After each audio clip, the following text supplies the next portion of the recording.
อ๋อมีทุกอย่างเลยนี่เนาะหาชิเออกินแกงหน่อไม้ไปเอาแต่หุ่นเด้อดอยงามบ่โอ้คักนั่นนี่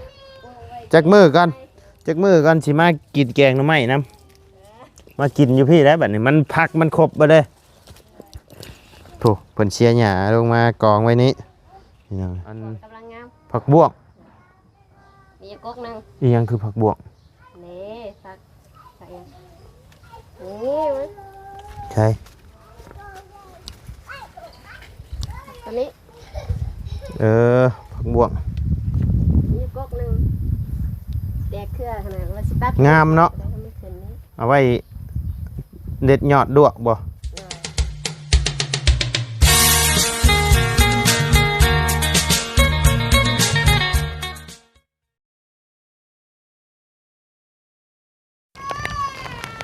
เนาะพี่น้องหลังจากที่ว่าเข้ามาเยี่ยมยามทั้งวัดทั้งว่ากะสิเข้าไปหาทั้งสแตลเพิ่นอีกรอบก่อนพี่น้องโอ้ยหายอีหยังได้กวกๆอยู่เนาะตื่นแต่นอนบ่ได้จังใดพี่น้องเลยลูกสแตลนี่กับทักทายสบายดีเด้อพ่อแม่พี่น้อง FC เบิร์ดชูคนเนาะเพราะว่าอยู่ในและต่างประเทศกะยินดีต้อนรับเข้าสู่ช่องบ่ไลคือเก่าพี่น้องเครียดอย่างนี้เนาะโอ้ให้โยพี่น้องเลยเครียดอย่างเด้โอ้เครียดยัง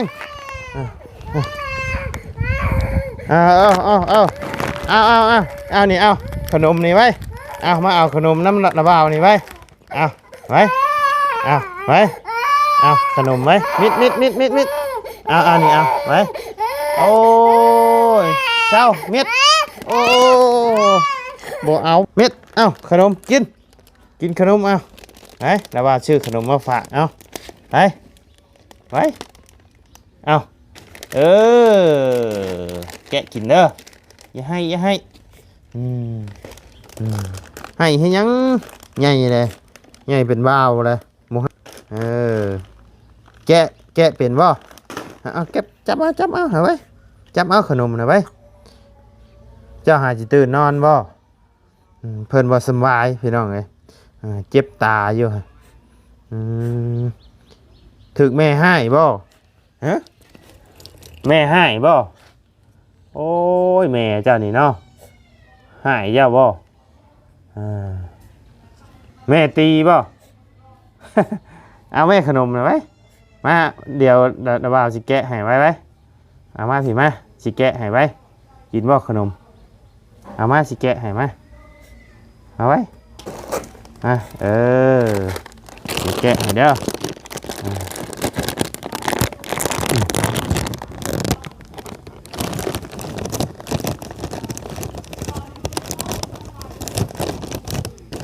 จกกินมันจกกินเด้อนี่จะจกทางนี้จกเอามาสิถือถะจกเอาถึงบ่ฉีกเอาอีกฉีกเอา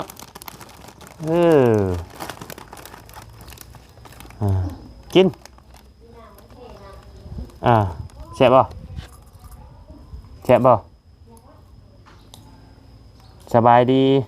ป้าดุงเนี่ยไปแซ่บบ่อย่าให้เด้อจับเอาขนมนี่จับเอาถุงขนมได้อยู่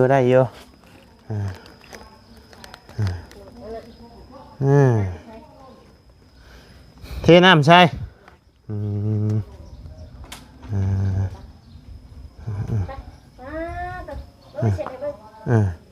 เอาขนมเจ้านี่ถือเอาไปเอาถือเอาสบายดีเด้อสเตลเด้อเลยหาสิอาบน้ำแล้วว้านอนเลยป้าตากชิ้นบ่นะตากชิ้นแผ่นบ่ระวังเด้อยังเนี่ยเนาะจังหวัดโอ้ยตีนดำครับบ่เป็นยังเนาะบ่เป็นยังเนาะสเตลเราดุ ถูอยู่ข่อยเดียวมาข่อยละว่าสิ้น กินแห้ง สิ้นแห้งโอ้พี่น้องเอ้ย แล่ๆแซ่บ ได้ฮักแซ่บอยู่ ลองชิมเบิ่ง บ่แม่นใส่กะทิบ่ตัวนี้น่ะ บ่ บ่ได้ใช่บ่ตัว ใส่กะทิอันเสียมาแล้ว เสียบ่ล่ะ ซ้ำกันเลย ซีมึงดูซีใช่คือยังบ่แห้ง ยังอันนี้แห้งแล้ว เอาตัวนี้แล้วกัน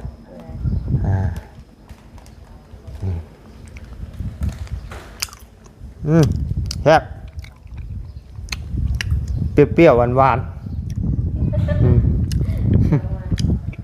แซ่บป่ะ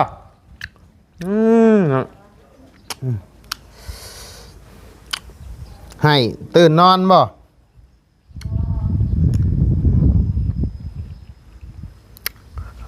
ยังแม่นแม่ให้บ่จังให้ แม่อาบน้ แม่อาบน้ำ ำให้บ่ให้แม่อาบ บ่ให้แม่อาบน้ำโอ้ยแม่ก็มินนะบ่มันยัง3 มื้อบ่ได้อาบนี่ก็เน่าแล้ว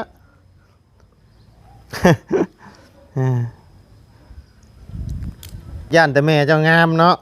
แทนที่จะให้แม่งามคนอื่นเพิ่นให้แม่งามเพิ่นบัดบ่อยากให้แม่อาบน้ำแซ่บบ่แซ่บบ่กิน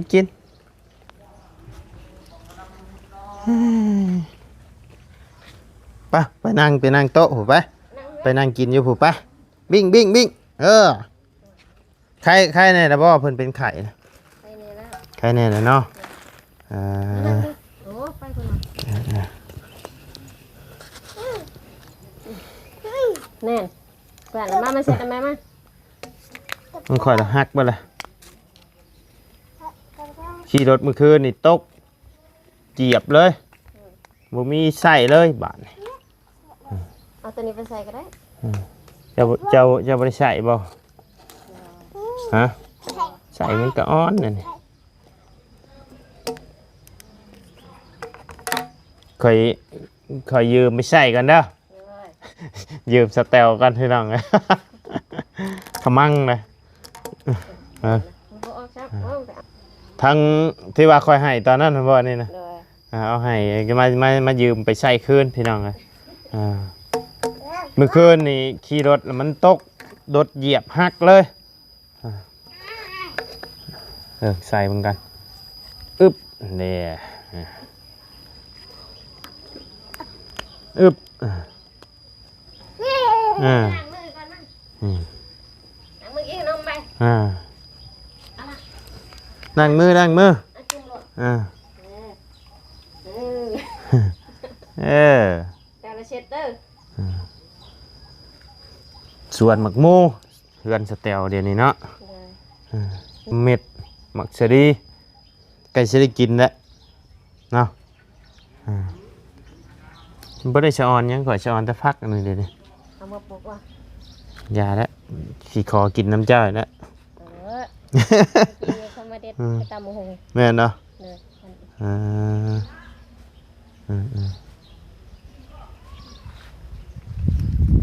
กินข้าวเที่ยงนะ กินแล้ว กินกันยัง ผัดกะเพรา ผัดกะเพราอีกเลย กะเพราม่วง กินอีกกับกะเพราอีกเลย เผาวัดมือทางบัดทางมาเขาก็แล้วหลายสิ่งหลายอย่างนะเนาะสเตล ไก่แล้ว ไกลแล้วพี่น้องเดือแต่ลูกติงบัดติดกระโดสองอย่างติดกระโดนี่ก็ทั้งกระโดนี่ทั้งสบุนเป็นชื่อมาแล้วบ่เอาคือไผเนาะได้ยินไผเนาะว่าทั้งสบุนบ้านนาเป็นชื่อมาแล้วคือจังว่าได้ยินมาชื่อมาเลยยังเนาะโมเมนต์บ่ชื่อเล็กตอนนั้น ชื่อเล็กเมื่อวานนี่เพิ่นมาเข้ามาบ่เมื่อวานบ่คือได้ยินทางในบ้านเพิ่นมาสบุนชื่อกระโดมาโมเมนต์เนาะ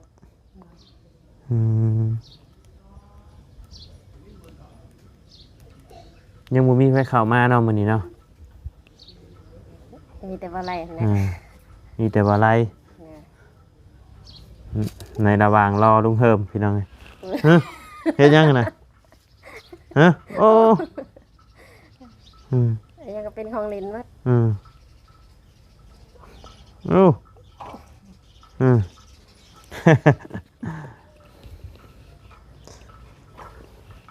มากินขนมเป็ดอ่ะ เมื่อกี้นี่กะไปหาอันเล็กน้อยในบ้านนี่ให้เพื่อนออกไปไถนาซอย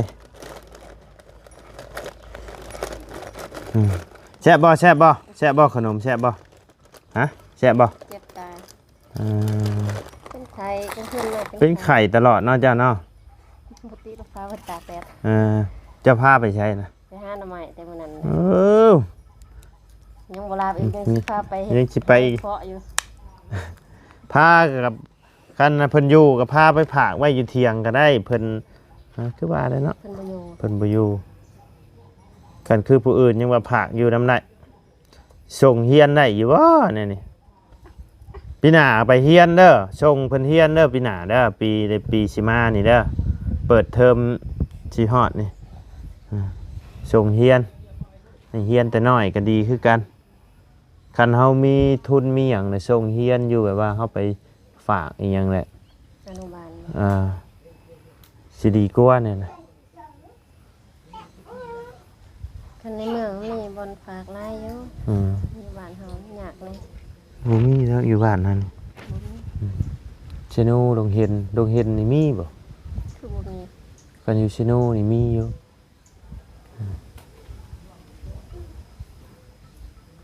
อ้าวปีหน้าก็ได้ไปละ อ่าปีสิมานี่สิให้เพิ่นเฮียนบ่ ถ้าเบิ่งก่อนคันเฮาเข้าไปเฮ็ดเวียกในเมืองเขาก็ฝากเฮ็ด บ่ฮะเฮียนอยู่ในบ้านนี่หั้นนะคือสิบ่ได้ดอกติ บ่ได้มีแต่ปหนึ่ง เอ้าก็ให้เฮียนป .1 เนาะหั่นนะยันแต่ให้นั่นแหละเนาะ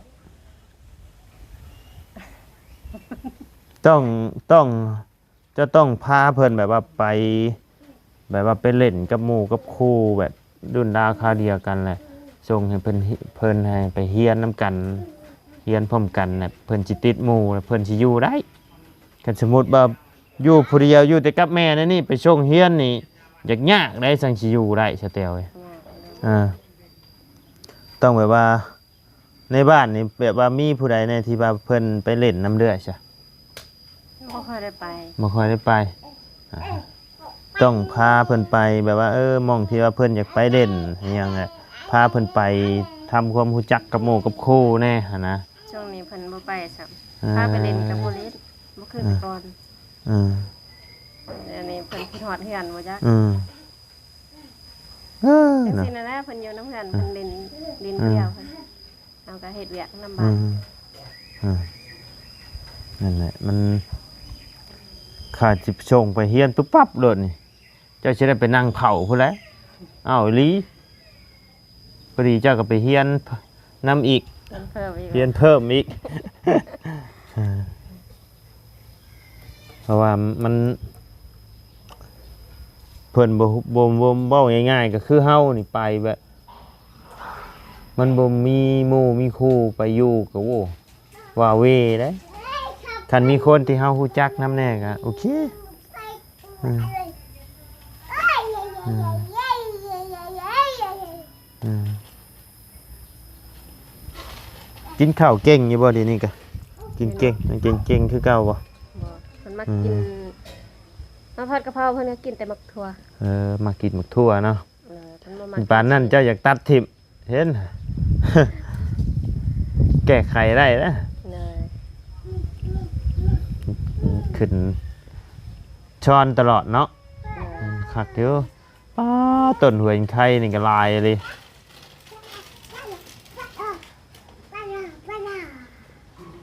เวลา โอ้บางๆสิมาคอเนี่ยเด้อจักถุง เอาโลด บ่ได้ไปเอาคอเป็นเหงาเอาคอเป็นทุงไปแล้วนะเอาไปปลูก เป็นทุงเลยสบาย มันสบายเลย อยู่ไตไม่แต่เขาจะปลูกจังซี่ เขาปลูกไอ้นี่บ่ พื้นที่เขาแคบ อืม มะพริกมะเขือเขาจะปลูกใส่กระสอบนะ อยู่บ้านเทิมแห่งคักต้นบักพริก ต้นหมักผักบัวปลูกผักบงผักบัวปลูกหมักพริกอยู่ชานทั้งเฮือนผู้ เขาว่ามันก็คักแล้วนี่เขาว่าคักแล้ว มันก็บ่ได้ลงมาลุ่มแล้วเขาว่าคักแน่นี่เขาว่าดึกดีนี่ว่ะ ดีแล้ว แบบบ่ยากลงมาย ามฝนมัน มันเปื้อนเด้หมักพริกหมักเขือก็เอาอยู่หั่นเลยมีครบชุดโอ้เขาว่าเฮือนดังนี่คักอีหลีนี่เขาว่า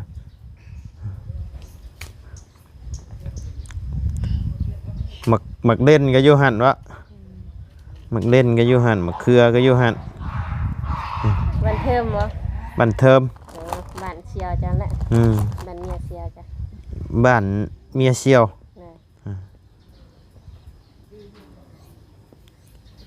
ไปเถอะนึง ฮู้จักติเฮือนเชียว ฮู้อยู่แต่ว่าไปมื้อแรกเข้าไปหาทั้งแม่เฒ่าเพิ่นอยู่แต่ว่าไปกับเพิ่นบ่ได้อยู่เฮือนอยู่ชานก็บ่ได้เข้าไปหาไปเถอะนึงเจ้าเคยไปบ่บ่เคย เคยไปได้เทื่อเดียว ไปยัง ไปขุดคุ้มทมพุยเขาเจ้าปลูกกอกวิกตอนนั้น เออ เฮกตัง700,000เนาะ เฮกตาร์700,000ได้เงินผู้หนึง4-500,000กลับมา ป้าแม่นแต่ว่าแถวนั้นเพิ่นปลูกบิ๊กปลูกยางเนาะทลายแถวนั้นก็แบบเดียวคล้ายๆกับทางเหนือเลยเพราะว่ามันก็อยู่ติดกับเหนือเด้อเนาะพลานให้กันมันก็บ่ได้ไกลกัน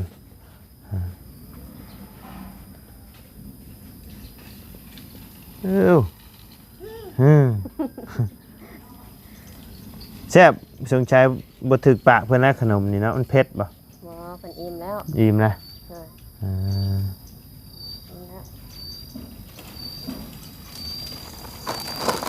มัดไว้ให้เพื่อนเชื่อนะครับมันลมเข่าแล้วมัน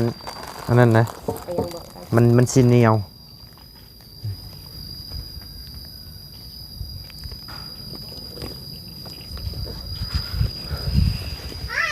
เบิ่งหมักโมก็ออกหลอกบ่เลยเนาะโธ่หลอกเบิ่งไม้กัน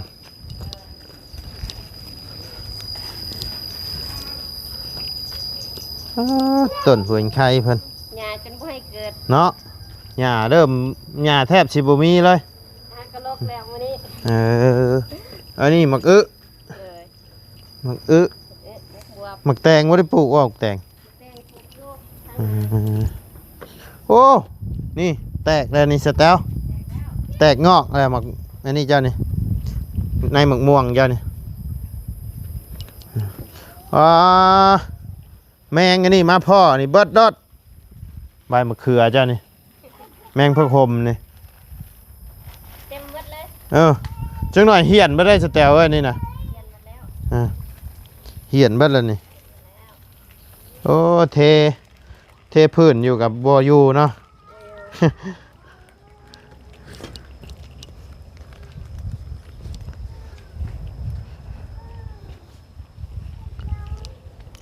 ตัวนี้ปลูกไม้เนาะข้างหมักทั่วตัวนี้โอ้ยมีทุกอย่างเลยนี่เนาะทั้งงามทั้งสิกินแกงหน่อไม้ไปเอาแต่หุ่นเด้อดอยงามบ่โอ้คักนั่นนี่จักมือกันสิมากินแกงหน่อไม้นำมากินอยู่พี่ได้บัดนี้มันพักมันครบบ่เด้โถเพิ่นเชียร์หญ้าลงมากองไว้นี้